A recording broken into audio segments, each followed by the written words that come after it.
Hey guys, welcome to the first video of the Daggerfall installation and setup guide. The first thing to get your Daggerfall up and running is to download the Daggerfall file and download your DOSBox emulator. Both are going to have links in the description, both are free, and both are totally legal.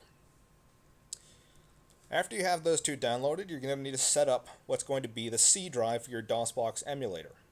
The best way to do it is to make a folder inside your C drive on your computer. Name it something you're going to remember, like old games in this case, and make sure that your dfcd file is saved in here.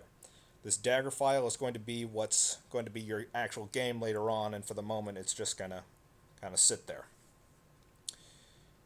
Inside this folder should be all of the stuff you need. Your install is going to be you have to run that inside the DOSBox emulator.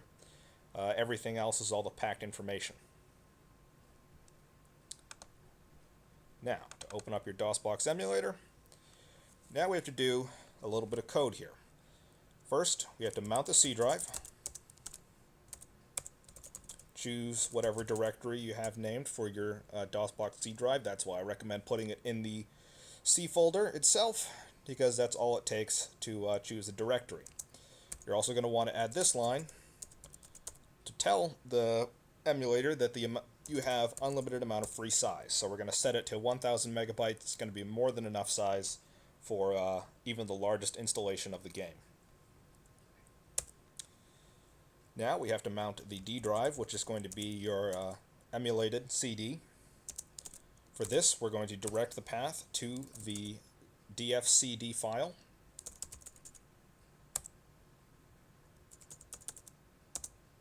Add this line, case sensitive, to indicate that it is a CD, and label it so that when you launch the game, it can find it by itself. Now we're going to open up the D drive and run the install.exe file.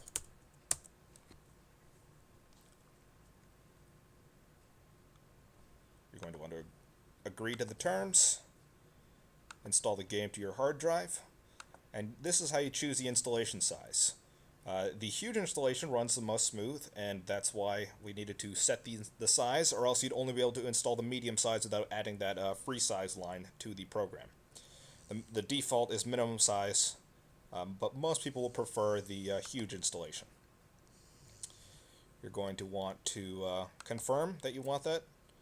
You can change the install path, direct it to whatever you want. This is going to be inside your C directory, so it'll install to the Dagger folder that I have in the C drive already. You can select this. If you'd like to install to a different folder, simply modify the name of the folder that you're installing to. And as you can see, it has 999 megabytes of available space. That is from adding that line to the code when we set it up. Hit enter.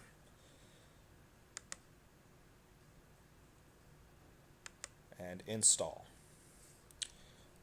As you guys can get the point here, it's installing. I'm going to quit out of this because I already have it installed. Now we're going to configure the sound card. The easiest way to do it is just to auto detect. Hit enter on the detect option, and it will give you your recommended digital device. You can test it. Rest well this night.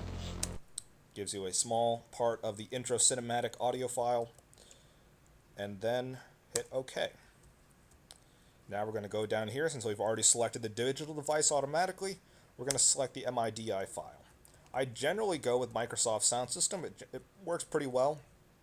Personal choice is up to you, though. You can test it. A little bit of retro gaming music. Hit OK. Two more test options again if you want to make sure. And then hit OK. Now your audio is set up. About the audio, you may not enjoy it that much. It does get a little tedious at times. The audio will bug out sometimes, and Make some really quite annoying noises, but when you're dungeon crawling, it's really going to help you just because you're going to be able to hear things before you see them. Alright, we're going to return to the main menu, and I'll go to the next part of the video. Alright, so now that we have the game all installed and audio is set up, I'll teach you how to navigate inside your Daggerfall folder. You will have to do a bit of work in here. First thing to note is this is the patch file, which I'll also include in the description. By using this, we're going to be able to go and make sure everything is up to its most current version. It's going to remove some of the bugs, add a few more quests that were intentionally going to be in the game to begin with, and hopefully make it crash a little bit less often. The next thing you want to make sure you know where it is the Z file. This is how we're going to actually launch the game.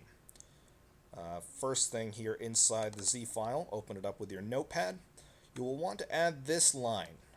It's optional, but because of the fact that dungeons are randomly generated, you'll oftentimes find that your quest objective may indeed be outside of the map.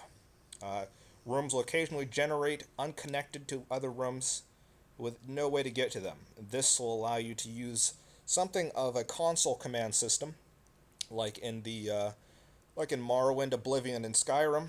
It's a bit different, a lot more simple than the console commands, less options, but I would always recommend putting this line in. Note, this line will only work once you have patched it to the current version. Now, to show you how to do the patch. So we're going to set up DOSBox again, rekey in all your lines, mount your C drive and your D drive. Now that we have the two drives mounted again, we're going to enter the C drive this time, change directory to our Dagger folder, or whatever the folder is that you have all of your information installed into, and then run the dag213.exe. Hit yes to update. This is going to give me an error here because I already have it patched. You're going to get another yes or no question. Hit yes again, and that should be the end of that. In the next video, I'm going to show you how to avoid all of that typing from the begin with and make it so when you click on your DOSBox emulator, it's automatically going to launch the game for you. Until then, see you later.